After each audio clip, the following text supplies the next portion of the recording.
नमस्कार, मैं हूं आकर्षण उपल और इस समय आप ये सीधी तस्वीरें देख रहे हैं इवेंट 24 पर। और मैं आपको बता दूं कि जिस तरह से करनाल के अंदर ऑड इवन का फार्मूला चल रहा है दुकानों को खोलने के लिए, कल ऑड तारीख बनती है और 1 तारीख को भी ऑड तारीख है। हालांकि करनाल के जो डीसी हैं निशांत कुमार यादव, उन्होंने अभी आधिकारिक तौर पर एक बयान भी जारी किया है, लेकिन हरियाणा व्यापार मंडल की जो करनाल इकाई है उन्होंने अभी एक बैठक की है। यहाँ पर सभी व्यापारी लोग यहाँ पर मौजूद हैं और जो इनके प्रधान है कृष्णलाल तनेजा जी, उनसे जानते हैं सर क्या कुछ बातचीत हो पाई है। डीसी साहब ने अभी एक आधिकारिक बयान दिया, आप लोगों ने भी बैठक की है, कल ऑड तारीख है, परसों भी ऑड तारीख है, क्या कुछ निर्णय अब लिया आपने? अभी जो हमारे डीसी साहब से अभी विचार विमर्श हुआ टेलीफोन पर, तो उसके अंदर एक बात का निर्णय आया। अभी डीसी साहब ने एक निर्णय लिया भी, मैंने उनको कहा भी व्यापारियों के कुछ सुझाव आ रहे हैं जिस प्रकार से भी एक दुकानदार वो संडे को भी खोलेगा और मंडे को भी, मतलब हाँ ऑड तरीके, मतलब एक दुकानदार को 2 दिन का टाइम मिलेगा, जिसके अंदर थोड़ी सी कन्फ्यूजन आ रही थी। सभी व्यापारियों ने बहुत फ़ोन आए,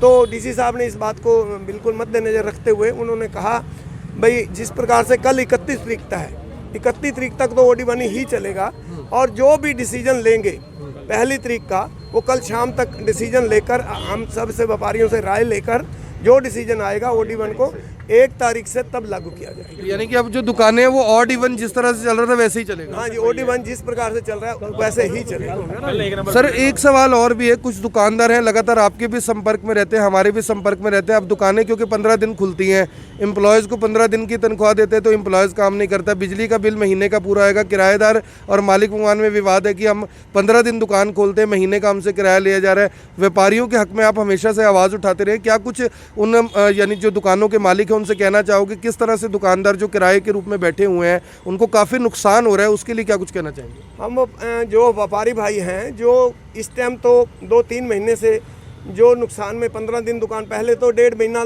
2 महीने वैसे दुकानें बंद रही। मैं व्यापारियों से जो हमारे जिनके दुकानदार किराएदार हैं उनसे एक यही बेनती करूंगा, मालिकों के जो भी उनको जिस प्रकार से नुकसान हुआ है, जो भी मदद कर सकते हैं किराए में, बिजली बिल तो हम देंगे, जो बिजली बिल का रीडिंग आएगी वो तो दुकानदार देगा ही, जो बंद के अंदर भी रीडिंग आएगी वो भी व्यापारी देगा। इस प्रकार से जो भी किराएदार हैं, जो भी उनको हम एक रिक्वेस्ट करेंगे वो किराया कम करें।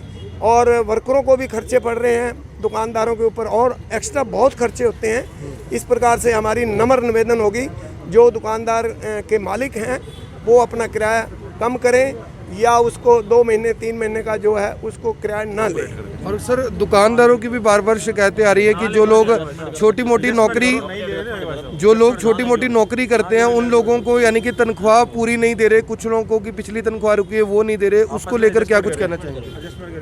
देखो जी, जो व्यापारी हैं वो जिनके काम अच्छे हैं वो उनके साथ बैठकर, जिस प्रकार से 15 दिन की दुकानें खुलती हैं, जो वर्कर हैं उनको भी 15 दिन की तनख्वाह दें या महीने की तनख्वाह दें या 20 दिन की दें, उनसे बैठकर सेटलमेंट करें, व्यापारियों को भी कोई दिक्कत ना हो और जो कर्मचारी है इस प्रकार से कोई दिक्कत ना हो, और जो किराएदार मालिक हैं उनकर भी आपस में बैठकर जो भी सेटलमेंट करें, जिससे कि व्यापारी को भी कोई नुकसान ना हो और जो मालिक किराएदार है उसको भी कोई नुकसान ना हो। 20 लाख करोड़ रुपए का जो पैकेज है मोदी सरकार ने घोषित किया है, तो दुकानदारों के लिए क्या कुछ आप डिमांड करते हैं? क्योंकि कहीं ना कहीं देखिए नुकसान तो हुआ ही है, बिजली के बिल भी फिक्स करके सरकार ने भेज दिए हैं, व्यापारी बिजली के बिल तक नहीं भर पा रहा, क्या कुछ मांग करेंगे सरकार से?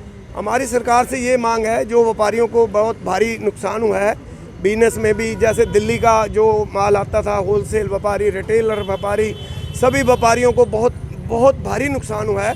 जो भी सरकार चाहे, जिस प्रकार से हरियाणा के अंदर भी भाजपा सरकार है, सेंटर में भी भाजपा सरकार है, मोदी जी ने अनाउंस भी किया है, जो भी मदद बन पाती है वो सरकार अपने विचारों से, निर्णय से वो ले, हम व्यापारी उनके साथ हैं। और हमारे साथ एक और व्यापारी हैं, रमेश मिटा जी। मिटा जी, व्यापार कहते हैं कि काम धंधा एक किस्म से चौपट हो गया है, क्या कुछ लगता है आपको लॉकडाउन की वजह से जो व्यापारियों का नुकसान हुआ कैसे भरपाई हो पाएगी? देखो जी, ये जो आपदा आई है इसमें इसको प्रशासन और व्यापारी मिलके ही एकजुट होकर उससे लड़ने की तैयारी में है। बाकी ये नहीं है भाई ये सारी उम्र रहेगा, व्यापारी भी कंप्रोमाइज़ करेगा और उसके एम्प्लॉयज़ भी कंप्रोमाइज़ करेंगे। तो इन्हीं ही जो एम्प्लॉयज़ हैं इन्होंने ही दुकानदार के पास काम करना है और दुकानदार का भी इन एम्प्लॉयज़ के बगैर काम नहीं होता। तो इसलिए आपस में जो एडजस्टमेंट होएगी, किराए की हो या एम्प्लॉयज़ की हो, हम उनकी आपस की रजामंदी से ही करेंगे।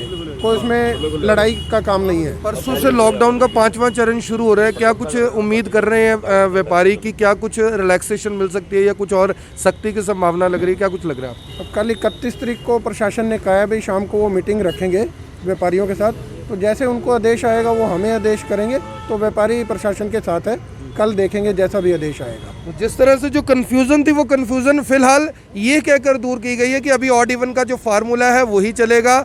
1 तारीख को जो स्थिति रहेगी, क्या वो यथास्थिति रहती है? अगर वैसा ही रहता है तो ऑड नंबर को ही मौका मिलेगा, ये भी हो सकता है। नहीं तो ऐसा भी हो सकता है कि जैसा रूटीन में चल रहा था ये भी छूट मिल सकती है, और ये भी हो सकता है कि लॉकडाउन का क्योंकि 5वां चरण है, तो नेजा जी 5वां चरण है, कहीं ना कहीं व्यापारी उम्मीद कर रहे हैं कि रिलैक्सेशन मिल जाए, कि सभी दुकानों को खोले, समय कुछ कम ज़्यादा हो जाए। हाँ, व्यापारियों से जिस प्रकार से डीसी साहब ने अभी आदेश करे हैं, तो उन्होंने यही कहा है भी 31 तारीख तक OD1 चलाएं, आगे कोई भी निर्णय आ सकता है। जिस प्रकार से वो हमारे आदेश करेंगे OD1 को ख़त्म भी कर सकते हैं, चला भी सकते हैं। जो प्रदेश का, जो हमारे CM साहब का, जो हमारे DC साहब प्रशासन आदेश करेंगे, व्यापारी सब उनके साथ हैं, कंधे से कंधा मिलाकर। जो इस महामारी के अंदर व्यापारी भी साथ हैं प्रशासन के, बिल्कुल जो आदेश हमें करेंगे OD1 बंद करेंगे तब भी साथ हैं, आगे रूटीन में चलाना चाहेंगे तो तब भी प्रशासन के साथ व्यापारी हैं। अगर रिलैक्सेशन मिलता है तो क्या दुकानदार जितने भी लोग आपके साथ जुड़े हुए हैं क्या मांग करेंगे कि उनको कहेंगे कि हैंड सैनिटाइज़र और जो मास्क है कम से कम वो रखें? प्रशासन की तरफ से आदेश जरूर है, लेकिन ऐसा देखने को बहुत कम मिल रहा है कि ये सुविधा दोनों जो मास्क और सैनिटाइज़र की है वो कहीं ना कहीं यानी कि अछूत है। जो हमारे प्रशासन के आदेश हैं, जैसे मास्क है, सैनिटाइजर, तो इस प्रकार से हम सभी व्यापारियों को, दुकानदार भाइयों को कहेंगे वो अपना नियम का पालन करें, 5 फुट के डिफरेंस पे रहें और मास्क डालें। जो कस्टमर आए उसको भी मास्क दें और मास्क डालने के लिए कहें। जिस प्रकार से हमारे को प्रशासन के आदेश हैं, हम उसके आदेशों के अनुसार ही चलेंगे।